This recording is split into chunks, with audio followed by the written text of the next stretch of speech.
अस्सलाम वालेकुम, मैं हूं फ़खर दुरानी और आप देख रहे हैं फैक्ट चेक पाकिस्तान। आज 3 मौज़ूआत के ऊपर बात करेंगे। पहले नंबर पे हम बात करेंगे साबिक़ army chief general Qamar Javed Bajwa के समधी साबिर हमीद मिट्ठू बिलाखिर एफआईए के सामने पेश हो गए हैं। उनके खिलाफ 5.4 बिलियन की मनी लॉन्ड्रिंग के मुकदमात हैं और उसकी तहकीकात हो रही हैं। उस हवाले से तफसील से बात करेंगे। दूसरे नंबर पे हम बात करेंगे कौमी असम्बली के जो स्पीकर हैं और चेयरमैन नैब, उन्होंने आपस में एक एमओयू साइन किया है जिसके तहत अब नैब किसी भी मेंबर जो कौमी असम्बली है या कौमी असम्बली के जितनी भी जो स्टाफ है या मुलाजमीन हैं, उनकी गिरफ्तारी से पहले बाकायदा इजाज़त ली जाएगी। स्पीकर को जो है वो कंसल्ट किया जाएगा। इस पे भी तफसील से बात करेंगे कि ये एमओयू किस सिलसिले में किया गया है, इसकी अफादियत क्या है और इसको मज़ीद कैसे जो है वो नैब का जो रोल है उसको बेहतर किया जा सकता है। इस पे तफसील से बात करेंगे। और तीसरे नंबर पे हम बात करेंगे इमरान खान ने कल जो है मुखालिफ जो इख्तलाफ रखने वाले गिरोह थे दोनों, उनको बुलाया था अडियाला जेल, लेकिन अडियाला जेल 4 घंटे बाहर वो इंतज़ार करते रहे, नहीं मिलने दिया गया। इस पे काफ़ी संजीदा नोयत के इल्ज़ामात लगाए गए हैं एजेंसीज़ के ऊपर और उसके साथ साथ जो हुकूमत के ऊपर। इस पे भी तफसील से बात करेंगे। सबसे पहले हम बात कर लेते हैं जनरल कमर जावेद बाजवा के जो समधी थे साबिर हमीद मिट्ठू, उसके हवाले से कि ये कोई पिछले साल अक्टूबर 2023 से एफआईए उनको समन कर रहा था। जो साबिर हमीद मिट्ठू थे उनको मुख्तलिफ जो है वो मनी लॉन्ड्रिंग के हवाले से इल्ज़ामात थे उनके ऊपर कि आप जो है वो तहकीकात का हिस्सा बने, और जो जो सवालात भी भेजे गए, इस हवाले से सवालनामे भेजे गए, फिर उनको कॉल अप नोटिस भेजे गए कि वो पेश हों एफआईए के सामने और जो तमाम तर जो सवालात हैं और उनके ऊपर जो इल्ज़ामात लगाए गए हैं उसका जवाब दें। लेकिन वो पिछले कोई 1 साल से वो कभी अपने वकला की टीम को भेज देते थे, कभी जो सवालनामा है उसके जवाबात वो कर देते थे, लेकिन खुद इन पर्सन जो है वो पेश नहीं हो रहे थे। कल फाइनली जो है वो यानी जुमेरात के दिन वो फाइनली पेश हुए हैं एफआईए के सामने और तमाम तर जो सवालात थे उनके जवाबात भी उन्होंने दिए हैं। अब सवाल ये है कि ये जो साबिर हमीद मिट्ठू है, इसके ऊपर इल्ज़ामात क्या हैं और ये एफआईए की जो तहकीकात हैं वो हैं किस नौइयत की। तो उसमें बुनियादी तौर पे जो साबिर हमीद मिट्ठू है, एफआईए तहकीकात कर रहा है कि इनके जो साबिर हमीद मिट्ठू है इनके नाम के ऊपर 19 जो है बैंक अकाउंट्स थे। उन 19 बैंक अकाउंट्स में से 14 बैंक अकाउंट्स जो है वो पाकिस्तानी रुपए के हैं, यानी लोकल करेंसी के बैंक अकाउंट्स हैं, और उसके साथ साथ 5 जो हैं वो फॉरेन करेंसी बैंक अकाउंट्स हैं। इन तमाम जो 19 बैंक अकाउंट्स हैं उसमें जो एफआईए ने इनिशियल उनकी फाइंडिंग्स थी जिसके हवाले से वो तहकीकात भी कर रहे थे, इन 19 बैंक अकाउंट्स में टोटल जो है वो कोई 5.4 बिलियन रुपीस की जो है वो अमाउंट है। इस हवाले से उसके ऊपर तहकीकात की जा रही हैं, मनी लॉन्ड्रिंग का एस्पेक्ट भी इसमें शामिल है और दीगर भी इल्ज़ामात हैं। तो इसकी बुनियाद के ऊपर वो एफआईए जो है इनसे बार-बार जो है वो सवालात पूछ रही है और इस पे जो है वो पेश नहीं हो रहे थे, लेकिन अब फाइनली वो हो गए हैं। अब इस पे जो इल्ज़ामात हैं वो ख़ास तौर पे ये जो अमाउंट है वो कैसे आई है। अब जो मेरी इत्तलात हैं कि जो साबिर हमीद मिट्ठू हैं, वो एक लाहौर हाई कोर्ट के जज थे, उनके क्लोज़ जो है वो रिलेटिव भी थे और साथ-साथ वो इस तरह के भी कुछ मामलात थे कि मुख्तलिफ जो इंक्वायरीज़ वग़ैरह थी उसमें जो है ये साबिर हमीद मिट्ठू जो है उस टाइम ख़ास तौर पे जो शुगर से रिलेटेड थी इंक्वायरीज़ वग़ैरह चल रही थी, एफआईए कर रहा था या लाहौर हाई कोर्ट में ज़ेर समाअत थे, वो इन्फ्लुएंस करने की कोशिश करते थे उस टाइम भी। बहरहाल ये जो साबिर हमीद मिट्ठू ने अब इसके जो तहकीकात में खुद वो पेश होने का वो कर दिया है, जो कि एक अच्छी पेशरफ्त है। अब इसका एफआईए की फाइंडिंग्स क्या होती हैं और इस हवाले से आगे क्या कोई ये रेफ़रेंस जो है वो बनाया जाता है या एक बाकायदा जो चालान किया जाता है, ये इसके ऊपर भी जो अपडेट होगी वो आपके साथ ज़रूर शेयर करता रहूँगा। अब बात कर लेते हैं नैब और कौमी असम्बली के दरमियान जो एमओयू साइन हुआ है। आपको याद होगा कि ये कोई पिछले 6-7 साल से तमाम तर जो पार्लियामेंट के अंदर मीडिया के ऊपर जो नैब का किरदार था उसके हवाले से काफ़ी सवालात उठाए जाते थे, ख़ास तौर पे ड्रैकोनियन जो उनकी 90 डेज़ वाला था कि बगैर आप जो है किसी जो मेन एलिगेशन साबित भी ना हो उसके बावजूद भी आप 90 दिन तक किसी भी मुलजिम को नैब की हिरासत में रख सकते थे, और इसी का इस्तेमाल करते हुए नैब ने बारहा जो है वो मेंबरान जो पार्लियामेंट हैं उनको अपनी कैद में रखा।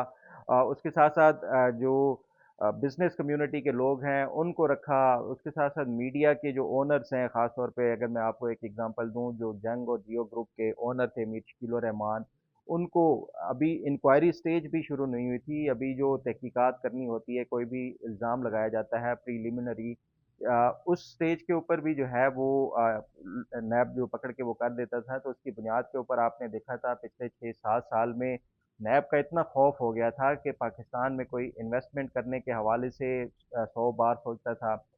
इसी तरह जो ब्यूरोक्रेसी थी उसने तकरीबन काम करना छोड़ दिया था, क्योंकि हर एक को यही डर था कि वो किसी भी मंसूबे के हवाले से अगर दस्तखत कर देंगे तो वो कल को फंस सकते हैं। तो उसकी बुनियाद के ऊपर जो एक खौफ की फ़िज़ा थी, उस पे काफ़ी सवालात उठाए जाते थे। इसी वजह से जो है ये काफ़ी एक मुतालबा था। पहले नैब की जो है वो तरमीम की गई थी, जिसमें 3 मेन जो है वो तरमीम थी। एक तो जो 90 डेज़ वाला पीरियड था, उसको जो है वो इन्होंने कम करके 15 दिन किया था, लेकिन अभी रिसेंटली फिर एक और ऑर्डिनेंस आया तो वो 15 दिन बढ़ा के फिर 40 दिन कर दिया। दूसरी जो नैब में तरमीम की गई थी कि ये रिट्रोस्पेक्टिव जो है वो नैब का कानून नहीं होगा, यानी अगर इसका इतलाक जो है वो पिछले कोई 20 साल वाले किसी उसके ऊपर होगा तो वो पहले ये करता था, नैब के 20 साल पहले भी किसी ने कोई जुर्म किया था तो वो उसको भी पकड़ लेती थी। लेकिन ये जो तरमीम की गई थी उसमें ये रिट्रोस्पेक्टिव वाला वो जो था वो ख़त्म कर दिया गया कि इसको जिस दिन से ये इतलाक़ होगा उस कानून का, उसके बाद से अगर कोई जुर्म करता है तो उसके ऊपर इतलाक़ होगा। और तीसरा था कि आप किसी को ज़बरदस्ती किसी के खिलाफ़ जो है वो नहीं कर सकते, मजबूर नहीं कर सकते कि आप किसी के खिलाफ गवाही दें। तो ये तरामीम की गई थी जिसको आपने देखा कि सुप्रीम कोर्ट में चैलेंज किया गया था, और उसका जो है इमरान खान ने पीटीआई के जो थे, उन्होंने चैलेंज किया था, और ये मशहूर ज़माना जिसमें इमरान खान वीडियो लिंक के ज़रिए सुप्रीम कोर्ट में पेश भी हुए थे, अभी उसका फ़ैसला आना है। तो ये जो है वो नैब के ऐसे कुछ जो कानून में ऐसे ख़तरनाक किस्म की वो थी, जो शिक्कें थी, जिसकी बुनियाद के ऊपर पाकिस्तान में सरमायाकारी तकरीबन रुक गई थी, ब्यूरोक्रेसी ने काम करना छोड़ दिया था। तो ये एक अच्छी पेशरफ्त है कि अगर नैब ने किसी को गिरफ्तार करना है किसी इल्ज़ाम की उसमें, तो पहले स्पीकर कौमी असम्बली और जो कौमी असम्बली का सेक्रेटेरिएट है उससे रब्ता किया जाएगा, उससे बाकायदा अप्रूवल ली जाएगी और केस के बारे में बताया जाएगा कि ये केस है, ये स्टेज के ऊपर है, फिर उसके बाद उसकी गिरफ्तारी। और ये जो इसका इतलाक है इस मेमोरेंडम जो है ऑफ अंडरस्टैंडिंग का, वो सिर्फ कौमी असम्बली के मेंबरान नहीं बल्कि कौमी असम्बली के जो मुलाजमीन हैं उनके ऊपर भी होगा।